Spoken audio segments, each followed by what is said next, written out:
My dear friends, I have been wondering how you all are coping with the social distancing that has become a part of our lives.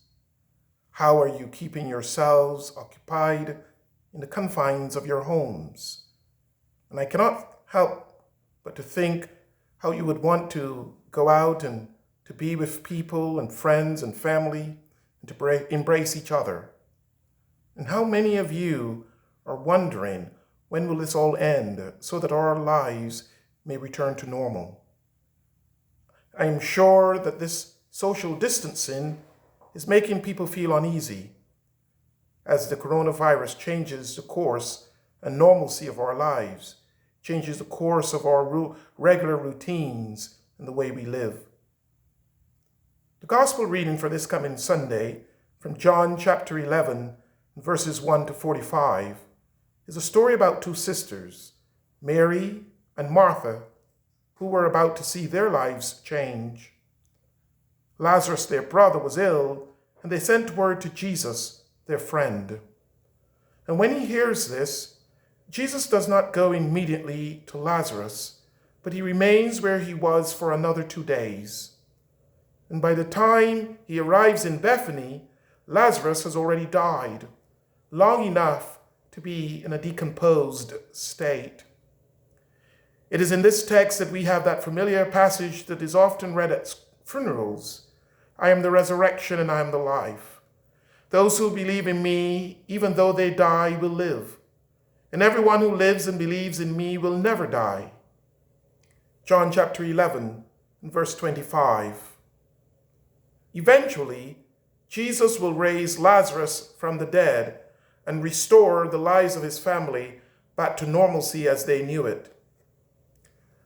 I am often intrigued by Jesus' lack of urgency to go to his friend, who's obviously gravely ill, and the reason that he gives for not going. This illness does not lead to death, Jesus says.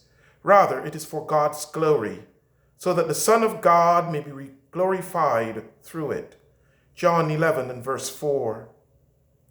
What Jesus seems to be saying to us is that God is still in control and that God's glory will be revealed as a result of Lazarus' death and his rising.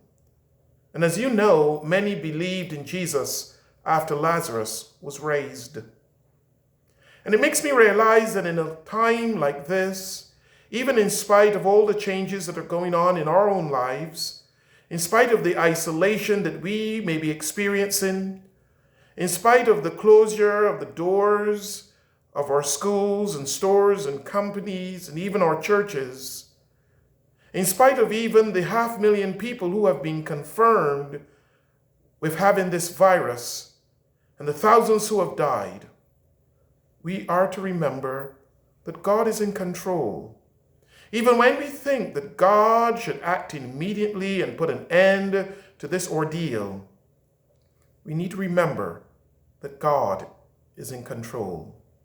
When we want God to do things on our own terms and not necessarily on his, as maybe Mary and Martha and the disciples wished that Jesus had gone to Lazarus' assistance immediately, we need to remember that God is still in control. Yes, my friends, God is still in control, and his glory will be revealed in the fullness of time. Remember, God did not make the coronavirus happen, but his glory will be revealed in the restoration of our society and the world. May we continue to love and support and care for one another and to wait patiently on the Lord. As we continue to grapple with and seek relief from the ravages of this pandemic, the lights that we have never seen before, I encourage you to remain unwavering in your faith, knowing full well that God is still in control and all will be revealed in his own time.